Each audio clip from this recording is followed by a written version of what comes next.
కప్పలా గెంతుతున్నాడేంటి వీడు? ఇవాళ ఏం పెడతాడో ఏంటో పెంట.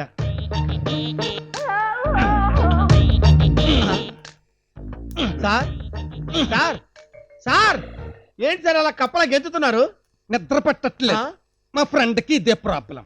కాసేపు ఇలా కప్పల గంతరా అదే పట్టేద్దని చెప్పాడు. ట్రై చేస్తున్నా. మీ ఫ్రెండ్కి ఆ ప్రాబ్లం ఉండి నిద్ర పట్టడం లేదేమో సార్. మీకేంటి సార్, దర్జాగా 4 కథలు విని హాయిగా నిద్రపోండి సార్. కథలా? అయితే చెప్పు. అనగనగా మగధ రాజ్యాన్ని సొంఠివర్మ అనే రాజు పరిపాలిస్తుండేవాడు. మహాధర్మాత్ముడు. ఆయనకి 2 భార్యలు. మొదటి భార్య మహాపతివ్రత. అంటే రెండో భార్య చెడ్డదనా? రెండో భార్య చెడ్డదని కాదు సార్, మీరు మాట్లాడకండి సార్. రెండో భార్య కూడా మంచిదే. ఆవిడికి 7 కుమారులు ఉన్నారు. ఆ 7 కొడుకులు ఒక రోజు వేటకెళ్లారు. వెళ్ళి 7 చేపలు తెచ్చారు. అప్పుడు ఆ 7 చేపలు తీసుకెళ్లి ఎండబెట్టారు. అందులో 6 చేపలు ఎండినాయి, 7వ చేప ఎండలేదు. అప్పుడు ఆ చేప దగ్గరికి వెళ్ళి చేప ఎందుకు ఎండలేదు అని అడిగారు. అప్పుడు ఆ చేప నాకు గడ్డివామ అడ్డొచ్చింది అందుకని ఎండలేదు అంది. ఏంటండి వేలు తెరిచి కౌంటింగ్ స్టార్ట్ చేశారు, ఏమైంది? మా లెక్కలు మాకుంటాయి, నువ్వు చెప్పు. ఆహా. అప్పుడు ఆ గడ్డివామ దగ్గరికి వెళ్ళి గడ్డివామ నువ్వు ఎందుకు అడ్డొచ్చావే అంటే నన్ను ఆవు మెయ్యలేదు అందంట. అప్పుడు ఆవు దగ్గరికి వెళ్ళి ఆవా నువ్వెందుకు మేయలేదు అంటే నన్ను పాలేరు ఇప్పలేదు అందంట. అప్పుడు పాలేరు దగ్గరికి వెళ్ళి పాలేరా నువ్వెందుకు ఇప్పలేదు అంటే నాకు అవ్వ బొమ్మ పెట్టలేదు అన్నాడంట.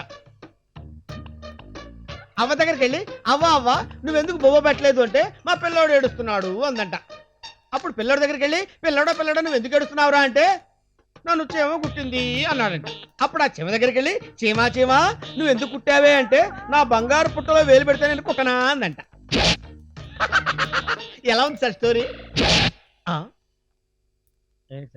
బొక్కలో కథ. చేప ఎక్కడైనా మాట్లాడుద్దా? గడ్డిమేట ఎక్కడైనా మాట్లాడుద్దా? ఆవు ఎక్కడైనా మాట్లాడుద్దా? ఇవన్నీ అలాగుంచు. చీమ మాట్లాడడం ఏంటి? చీమలు కూడా మాట్లాడతాయి సార్. ఏ భాషలో మాట్లాడతాయి? తెలుగులోనా, తమిళ్లోనా, ఇంగ్లీష్లోనా, పార్సీలోనా? అంటే వాటికి వచ్చిన భాషలో అవి మాట్లాడుకుంటాయి సార్. ఏంటి సార్ ఎత్తుకుతున్నారు? ఇదిగో ఈ చెమతో మాట్లాడించు. చెమతో మాట్లాడించాలా? మాట్లాడించు. అంటే మాట్లాడుతుందంటే నమ్మేయడానికి నేను ఏమన్నా పిచ్చోండి ఏంటి? అయ్యో తమరు పిచ్చోళ్ళు కాదు సార్. అసలు ఆ విషయం తమరు గుర్తెచ్చుకోకండి. మరి మాట్లాడించు. అంటే అప్పుడు మాట్లాడింది ఈ చీమ కాదు సార్, అప్పుడు జానపద కథల్లో చీమ. పద. ఎక్కడికండి? అప్పుడు చీమను ఎత్తుకు పట్టుకొద్దాం, దాంతో నువ్వు మాట్లాడిద్దు గాని. ఏంటి సార్ ఇది? ఇప్పుడు మనం వెళ్ళి జానపద కథల్లో చీమను తీసుకొచ్చి ఇక్కడ కూర్చోబెట్టి మాట్లాడించాలా? ఏంటి సార్ నాకు ఈ కర్మ? అయ్యో.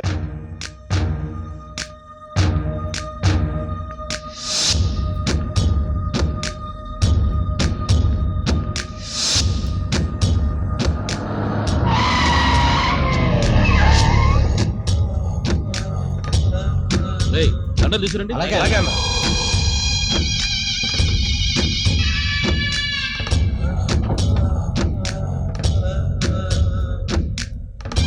జబర్దస్తిగా ఉన్నావన్నా. 6 నెలలైనా పెళ్లికల పోలే. ఆయన సూర్య దండలు వేయించుకోవడానికి సూర్యగాడి ఇంకా చావలేదు నాన్న. జైల్లోనే వేసిన వాడికి స్కెచ్.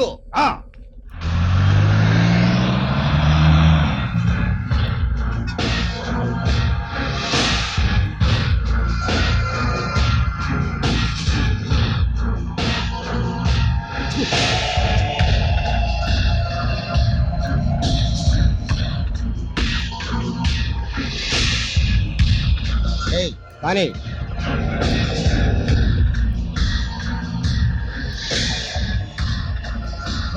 రైట్ కి పోనీ. దారి మర్చావా అన్న? మన ఇల్లు లెఫ్ట్ లో కదా. నేను మర్చిపోలేదురా. పోనీ సూర్య నువ్వు పనిరా. సూర్య ఆవేశం ఉన్నవాడికి ఆయుష్ తక్కువ అంటారు. నీ తండ్రి నేను చెప్తున్నాను, నా మాట విను. నువ్వు నా తండ్రివా? 6 నెలలు అనాథలా జైల్లో బొద్దింకులు, బల్లులు, నల్లుల మధ్య బతికాను. ఒకసారి నన్ను చూడడానికి వచ్చావా? నీకో జుబ్బా, ఖద్దరు పంచే, నల్లద్దాలు. నేనే నీ తండ్రి నై ఉంటే 6 నిమిషాల్లో బయట తీసుకొచ్చేవాడిని. నువ్వు అసమర్థుడు కాబట్టి 6 నెలలు పట్టింది. 6 నెలలు చిప్పుకూడు తింటూ మున్సిపాలిటీ వాటిలా జైలు ఊడ్చా, తోబిలా బట్టలు ఉతికా. అది కాదురా. అందుకే వాడికి జైల్లోనే వేసా స్కెచ్.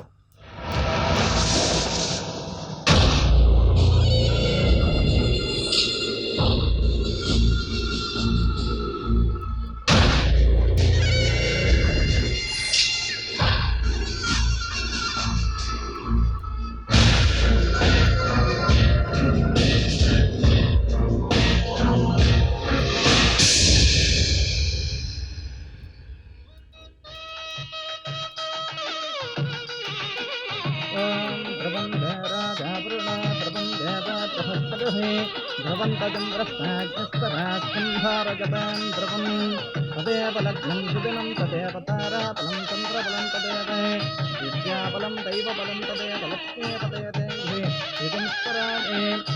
నమస్కారం నమస్కారం నమస్కారం అండి.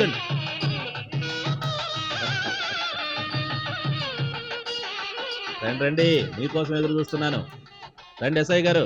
సారీ పార్ట్నర్, నీ కొడుకుని ఆశీర్వదించడానికి రాలేదు, అరెస్ట్ చేయించడానికి వచ్చాను. ఏమైంది పార్ట్నర్? నా కంపెనీలో మీకు తక్కువ షేర్లున్నా నీకు నీ కొడుక్కి ఎంతో మర్యాద ఇచ్చాను. దాన్ని మీరు దక్కించుకోలేకపోయారు. ఎంతో మందికి ఉపయోగపడే మందులు తయారు చేసే నా డ్రగ్స్ కంపెనీలో హెరాయిన్ లాంటి మత్తు మందులు స్మగుల్ చేసి ఎంతో మంది జీవితాలు నాశనం చేశాడు. తప్పే, నేను కాదంటూ లేదు. నేను వాడిని మందలిస్తాను. మీకు దండం పెడతాను, ముందు వాడిని 3 ముళ్ళు వేయండి. కానిస్టేబుల్స్ అరెస్ట్ చేయండి. Yes sir. ఆ?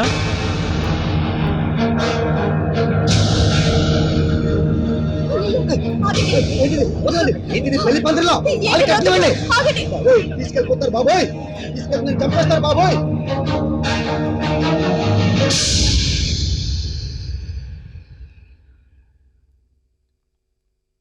ఒరేయ్! చలపతి!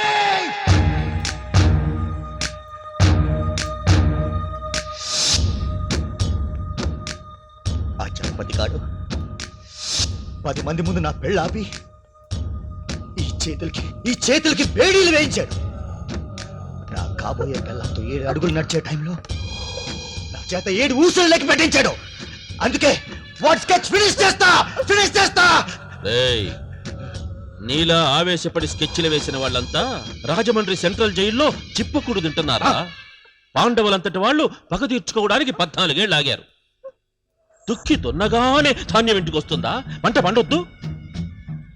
మన పంట బాగా పండే ప్లాను నేను వేశా. ఆ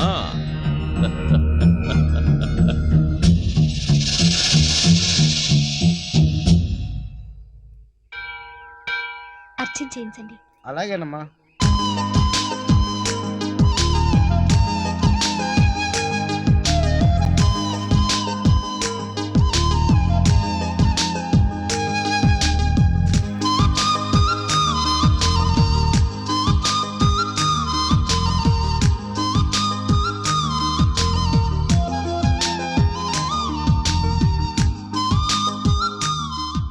స్వామి, నా మరదలతో నా పెళ్లి జరిగేటట్టు చూడు. బావా, happy birthday to you. Thank you. Priyanka, దేవుడు నువ్వేం కోరుకున్నావు? నువ్వేం కోరుకున్నావు చెప్పు. లేదు, నువ్వే చెప్పాలి. లేదు, నువ్వే చెప్పాలి. కాదు, నువ్వే చెప్పాలి. నువ్వే చెప్పాలి. లేడీస్ ఫస్ట్, అందులోనే వాళ్ళని పుట్టినరోజు నువ్వే చెప్పాలి. సరే చెప్తాను బావా. ఎప్పటి నుంచో నీకు ఈ విషయం చెప్పాలనుకున్నాను, కానీ చెప్పాల్సిన సమయం ఇప్పుడొచ్చింది. బావా, నేనంటే నీకు ఇష్టమేనా? ప్రాణం. నా కోసం ఏమైనా చేస్తావా? షూర్. ప్రామిస్? ప్రామిస్. సరే చెప్పు, ఏం కోరుకున్నావు? నా మనసులో ఉన్నవాడితో పెళ్లి జరగాలని మొక్కుకున్నాను. న్యాచురలీ. నా నీడైనా నా వెనక రాదేమో కానీ అతని ఆలోచనలు నన్ను వదలటం లేదు బావా. అంటే మరి ప్రేమిస్తే తోడక్కర్లేదు, ప్రేమే మనకు తోడుగా ఉంటుంది. ఎందుకే అతను ఎవరో చెప్పవే. ఓ బావా, నీ కళ్ళలోకి చూసి చెప్పాలంటే సిగ్గుగా ఉంది. సరే అయితే నేను అటు తిరుగుతాను, నువ్వు చెప్పు. ఏం చెప్పాలో ఎలా మొదలు పెట్టాలో అర్థం కావట్లేదు. నేను నేను నేను నేను మా క్లాస్మేట్ రవిని ప్రేమించాను.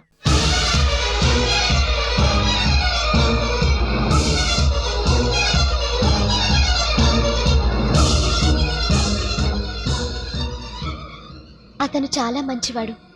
3 సంవత్సరాలుగా సిన్సియర్గా నన్ను ప్రేమిస్తున్నాడు. నేనంటే అతనికి పిచ్చి ప్రేమ. కళ్ళు మూసినా తెరిచినా, ఫ్రెండ్స్ ఉన్నా లేకున్నా ప్రియాంక ప్రియాంక ప్రియాంక. నేను తప్ప అతనికి వేరే ప్రపంచమే లేదు బావా. మన ఇంట్లోనేమో బంధాలు బంధుత్వాలు. నువ్వు బావనే పెళ్లి చేసుకోవాలి, బావే నీ భర్త, బావే నీ భర్త అంటారు. చిన్నప్పటి నుంచి మనం కలిసి పెరిగాం, కలిసి తిరిగాం. అయినా నేనెప్పుడూ అలా ఊహించుకోలేదు. నిజం చెప్పు బావా, నువ్వు అలా ఊహించుకోలేదు కదూ?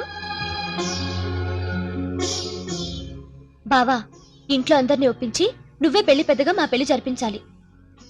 ఏంటి బావా, నేను ఇంత ఫీల్ అయి మాట్లాడుతుంటే నువ్వేం మాట్లాడవే బావా.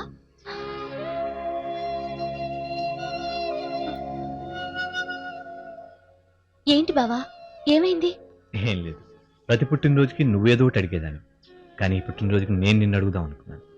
పెద్ద కోరిక కోరి నన్ను పెద్దవాడిని చేశావు. బావా, నువ్వు కాదంటే మేమిద్దరం బతకం. చావడానికైతే ప్రేమించడం దేనికే?